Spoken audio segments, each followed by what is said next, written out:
को योग गुरु के तौर पर जाना जाता है, ये बात तो जग जाहिर है।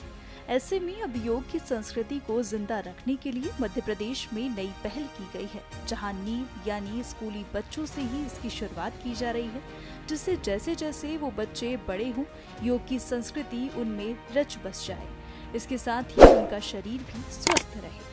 दरअसल एमपी के सरकारी स्कूलों में योगा क्लासेस शुरू किए जाने की बात सामने आई है।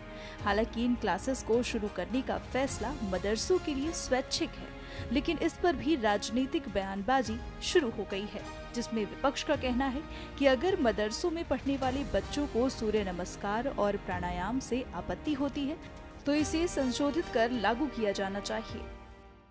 प्रथम चरण में सरकारी स्कूलों में इसको लागू करने का प्लान है और फिर आगे जैसी आवश्यकता कौन सी कक्षा से कौन सी कक्षा? यह पाठ्यक्रम पहली से लेकर 12वीं तक की कक्षा के लिए बनाया गया है। कितने टीचर रखे जाएंगे या आपके पास उपलब्ध है? देखिए, स्कूलों में हमारे जो योग शिक्षक उपलब्ध हैं, जिनको यहाँ ट्रेन किया गया है, उनके माध्यम से करेंगे। अब जितने हमारे पास प्रशिक्षित शिक्षक होंगे उनको स्कूलों में भेजा जाएगा। यदि कमी होगी तो और प्रशिक्षित किए जाएंगे स्कूलों से।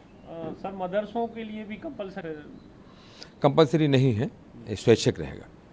तो आप क्या उनसे बात करेंगे, कोई चिट्ठी लिखेंगे मदरसों को, या उनको कैसे सूचना मिलेगी? मतलब अब जब ये लागू होगा, सत्र प्रारंभ होगा, उस समय जो आवश्यक विचार विमर्श होगा उसमें हम विचार करेंगे। कुछ राजनीतिक दल के लोग अगर आपत्ति जताते हैं कि योग से सूर्य नमस्कार प्राणायाम को हटाकर मदरसों में लागू किया जाए, तो क्या आप कोई संशोधन करेंगे? अभी तो मेरे पास ये जानकारी नहीं आई है, जब ये आएगी तो फिर विचार करेंगे और जो भी होगा संवाद किया जाएगा।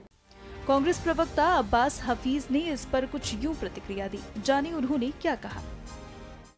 देखिए, आयोगों को सीधे तौर के ऊपर बीजेपी की सरकार अड्डा बना रही है राजनीति करने का, और उसी के संदर्भ में ये सारी बातें होती रहती हैं। अब यहाँ एक नया विवाद छेड़ दिया कि मदरसों के अंदर योगा कराया जाएगा।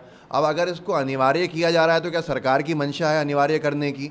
और अगर मदरसा बोर्ड, मदरसे के लोग जो संचालक हैं, उनको आपत्ति है तो जो उनकी आपत्ति है उसको दूर कर दे सरकार। अगर उनको किसी आसन में आपत्ति है, सूर्य नमस्कार आदि में से उनको आपत्ति है मदरसे के बच्चों को, तो उसे सरकार दूर कर दे। भाई, योग अच्छी चीज़ होती है, कसरत के तौर पर मदरसे के बच्चे करेंगे, वो स्वस्थ रहेंगे। लेकिन अगर उनकी मान्यताओं से या आस्था से कहीं पर टकराव होता है तो सरकार का ये जिम्मेदारी है सरकार की कि उसका समाधान निकाले। मदरसे मदरसा बोर्ड के अधीन आते हैं, योग आयोग सरकार के अधीन आता है, और ये दोनों जो विभाग हैं, ये सरकार के अधीन आने वाले विभाग हैं, दोनों आपस में समन्वय बनाएं और सरकार आगे का रास्ता तय करे। लेकिन अगर विवाद ही मंशा है तो फिर सरकार को कौन रोक सकता है? बीजेपी की सरकार जाती हुई सरकार है, इसलिए इस तरह के विवाद फैला के ध्रुवीकरण फैलाने का काम कर रहे हैं। इनकी मंशा पर सवाल है और यही इनकी मंशा है।